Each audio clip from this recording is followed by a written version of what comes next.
Hi friends, അസ്സലാമു അലൈക്കും, നമസ്കാരം. ഞാനിന്ന് ഉണ്ടാക്കാൻ പോകുന്നത് നല്ല പഴുത്ത നേന്ത്രപ്പഴം വെച്ചിട്ടുള്ള ഒരു പലഹാരമാണ്. അപ്പോൾ നല്ലോണം പഴുത്ത നേന്ത്രപ്പഴമൊക്കെ ആകുമ്പോൾ നമ്മൾക്ക് കഴിക്കാനും തോന്നില്ല. അപ്പോൾ ഇതുപോലെ ടേസ്റ്റി ആയിട്ട് 4 മണി പലഹാരം ഉണ്ടാക്കാം. ഇതിനു വേണ്ടി ഞാനൊരു ചെറിയ പാൻ അടുപ്പത്ത് വെച്ചിട്ടുണ്ട്.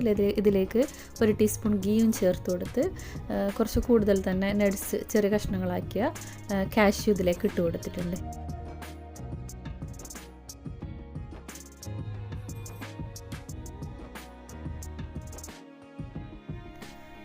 ഇനി ഇതൊന്ന് മിക്സ് ചെയ്ത് കൊടുത്ത് കുറച്ചൊന്ന് കളർ മാറി വരുമ്പോൾ നമുക്കിതിലേക്ക് കുറച്ച് ഉണക്കമുന്തിരി ചേർത്ത് കൊടുക്കാം.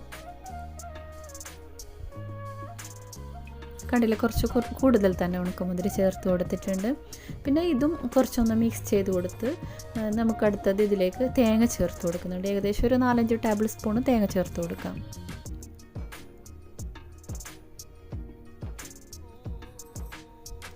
ഇനി ഇത് നല്ലോണം മിക്സ് ചെയ്ത് കൊടുത്ത് കുറച്ചൊന്ന് കളർ മാറി വരുമ്പോൾ ഇതിലേക്ക് ഒരു 2 സ്പൂണ് പഞ്ചസാര കൂടി ചേർത്ത് മിക്സ് ചെയ്ത് കൊടുക്കാം.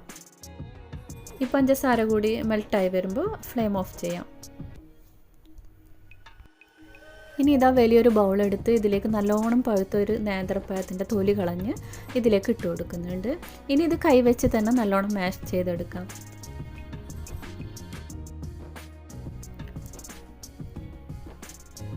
ഇനി ഇതിലേക്ക് 7 സ്പൂണ് മൈദ ചേർത്ത് കൊടുക്കുന്നുണ്ട്.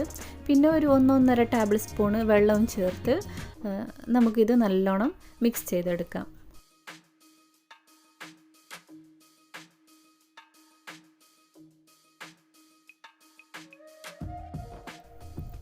സാധാരണ നമ്മൾ പഴവും മൈദയും മാത്രം വെച്ചല്ല ചെയ്യാറുള്ളത്. എല്ലാവർക്കും അറിയായിരിക്കും, അതെല്ലാവരും ചെയ്യുന്നതായിരിക്കും.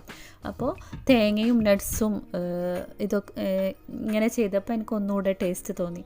അങ്ങനെ ഞാൻ വിചാരിച്ച് നിങ്ങളടുത്ത് ഷെയർ ചെയ്യാമെന്ന്. ഇനി ഇതിലേക്ക് നമ്മൾ മിക്സ് ചെയ്തെടുത്ത നട്ട്സും തേങ്ങയൊക്കെ ഇല്ല ആ കൂട്ടി ഇതിലേക്ക് ചേർത്ത് കൊടുക്കാം.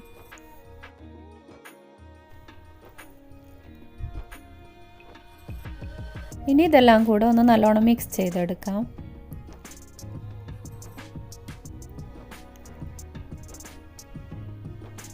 ഇനി ഇതിലേക്ക് ആവശ്യത്തിനുള്ള ഉപ്പും ഒരു 1/4 ടീസ്പൂൺ പോലും വേണ്ട നമ്മൾക്ക് ബേക്കിംഗ് സോഡ ഇട്ട് കൊടുക്കണം. പിന്നെ ഒരു 2-3 ഏലക്ക കൂടി അതിൻ്റെ തൊലി കളഞ്ഞ് സീഡ്സ് ഇട്ട് കൊടുക്കാം.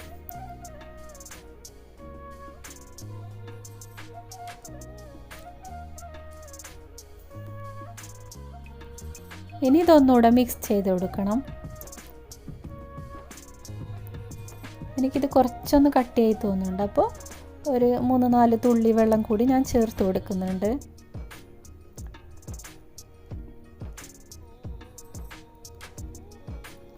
അപ്പോൾ ഇതാ ഈ പാകത്തിന് വേണം നമുക്ക് ചെയ്തെടുക്കാൻ. ഇനി ഇത് ഫ്രൈ ചെയ്യാൻ വേണ്ടി ചെറിയൊരു പാൻ അടുപ്പത്ത് വെച്ചിട്ടുണ്ട്. ഇതിലേക്ക് ഓയിൽ ചേർത്ത് കൊടുക്കാം.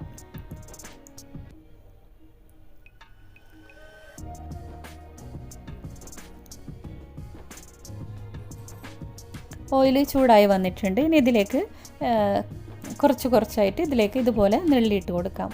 അപ്പോൾ ഞങ്ങളുടെ കാസർഗോഡ് പറയൽ നെള്ളിയിട്ട് കൊടുക്കുന്നതാണ്, പഴനെള്ളിയിട്ടെന്ന് പറയും. അപ്പോൾ ഇതുപോലെ ചെയ്ത് കൊടുക്കാം.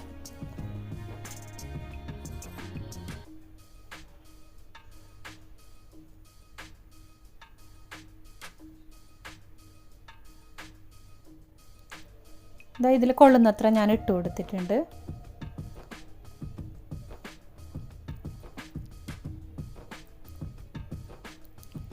ഇതൊരു ഭാഗമായിട്ടുണ്ട്. നമുക്കിതൊന്ന് തിരിച്ചിട്ട് കൊടുക്കാം.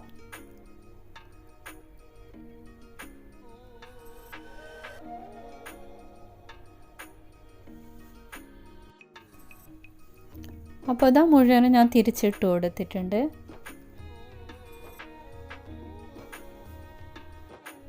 അപ്പോൾ ഇത് റെഡി ആയിട്ടുണ്ട്. ഇനി ഇത് എണ്ണയിൽ നിന്നും ടിഷ്യൂ വെച്ച പ്ലേറ്റിലേക്ക് ഇട്ട് കൊടുക്കാം.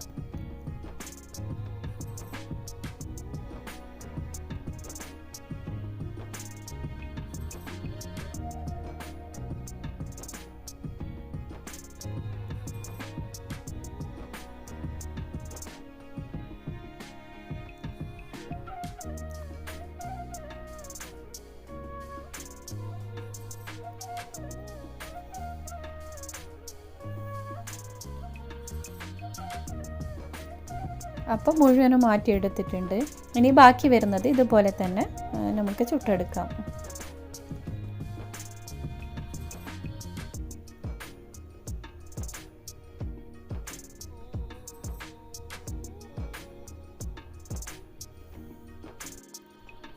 അപ്പോൾ ഇത് സെക്കൻഡ് ബാച്ചും നമ്മുടെ റെഡി ആയിട്ടുണ്ട്. ഇത് എണ്ണയിൽ നിന്ന് മാറ്റിയെടുക്കാം.